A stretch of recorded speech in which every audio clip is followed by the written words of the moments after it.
Thanks for taking time on a Saturday afternoon. Everyone at the New York Philharmonic is really delighted to be here in Ann Arbor at the University of Michigan. I think we performed as part of UMS 16 times in the past. We have a great relationship here. And several of us have participated in lectures and there are master classes ongoing right now. I knew I shouldn't have gone head-to-head with percussion master class today.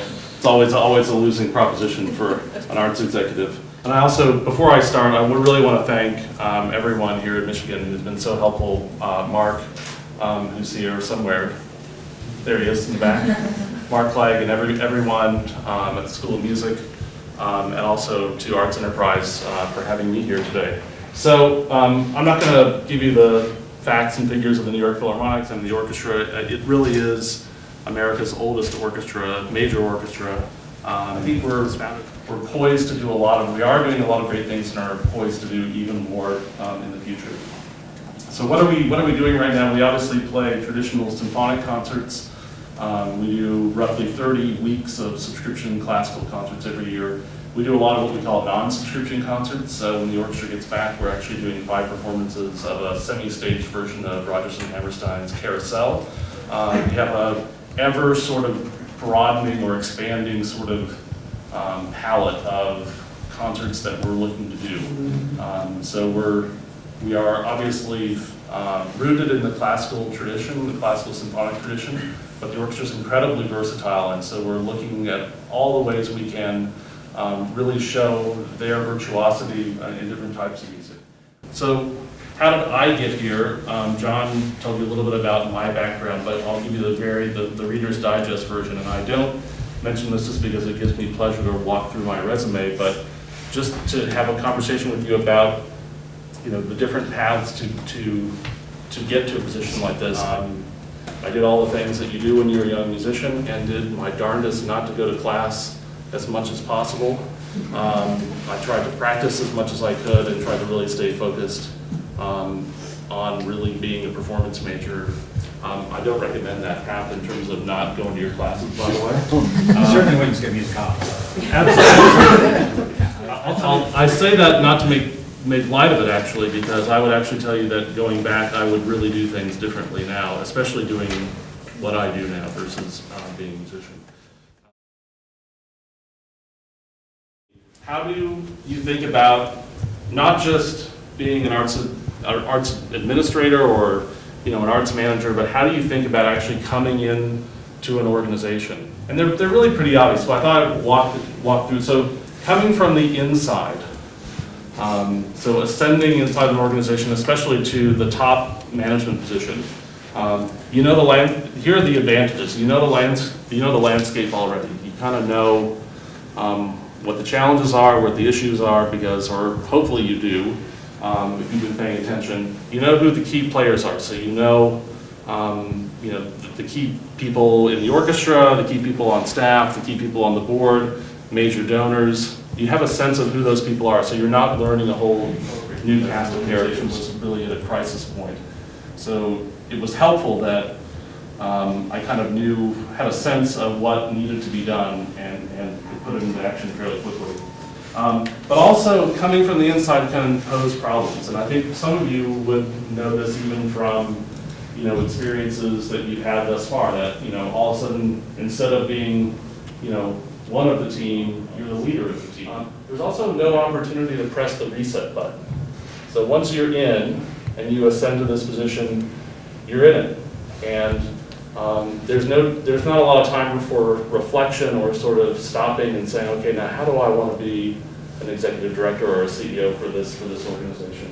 I think there's less of a honeymoon period, and I also think that when you come from the inside, you have to work twice as hard, but you have to have a greater degree of success more quickly to sort of gain credibility inside the organization. I think you have to approach coming in to a new organization in any role. And let me just stop for 1 second and say, leadership does not only come from the executive director in an organization. I'm a big believer that while leadership certainly has to come in some great measure from the person in this position, leadership can happen in lots of different ways inside any organization. I understand that that's a very broad sort of concept to throw out there. I don't think you can have all of one, humility or confidence. I think you actually have to try to find that right blend. If you are overly humble and too accommodating or too sensitive, you run the risk that people actually won't respect you. They are looking for you to lead.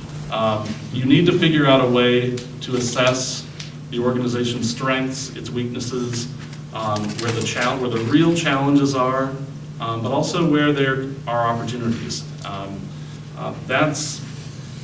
Some of that is learned by really getting in and diving into the situation and reading everything and understanding the history, and some of it is learned by just being there, being around, listening to people, having a sense of where the organization is and what's going on. Has anybody noticed how zoos talk about themselves now? Zoos, animals in captivity. They're no longer zoos.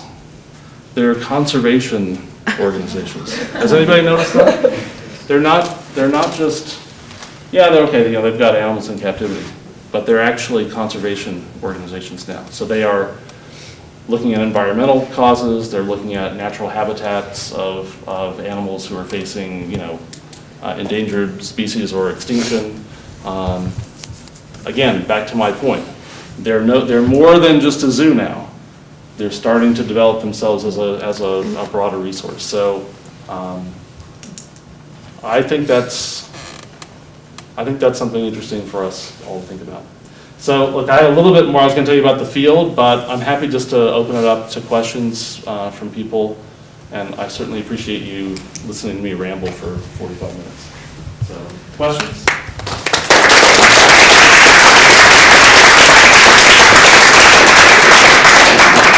So my question for you is, if my D recall saying we're looking to overhaul our conservatory program, make it fit the current landscape better, what would you say?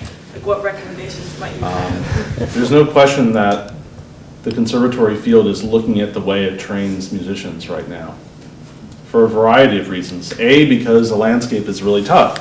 The most sobering figure I've heard in the last 10 years is that there's like over 13,000 music performance graduates every year in the United States for what is about 100 to 150 full-time playing positions in orchestras. And if you spend that out a few years and compound it, that's pretty crazy. So it doesn't tell us anything we don't know already. We know, any of us who went through the performance degree program and auditioned know how difficult it is. What were the big holes that you felt like you had to fill in your education, and then how did you go about doing that?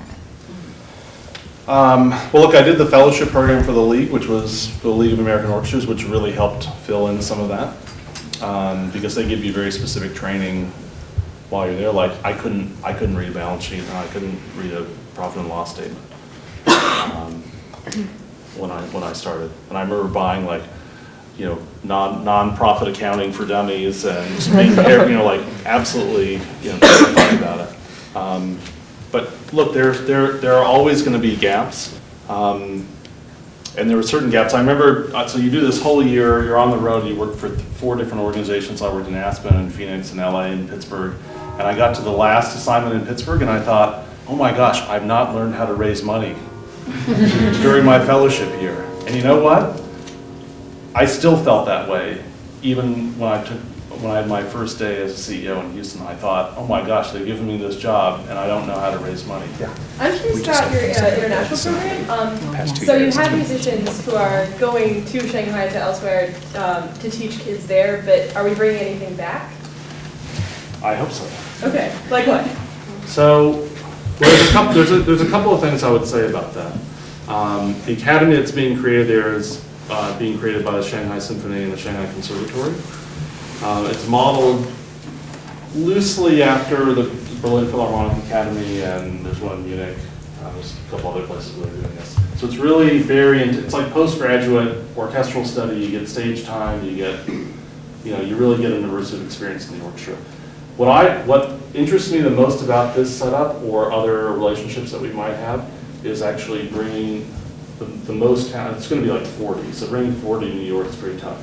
But I would love to bring 10 at the end of their curriculum or at the end of each year and put them in the Philharmonic environment, have them literally sort of, maybe not do everything that the orchestra does, but essentially work as New York Philharmonic musicians and create a curriculum for them.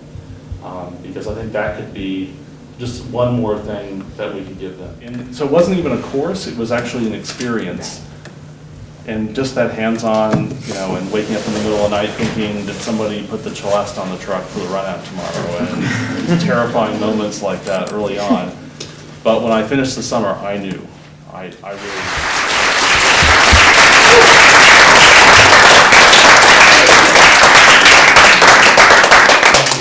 We have some refreshments out on the side if you guys are hungry or anything, so. Refreshments. You talk to Sophia about this and getting A involved. couple of us are around, we're just in arts enterprise. Thank you.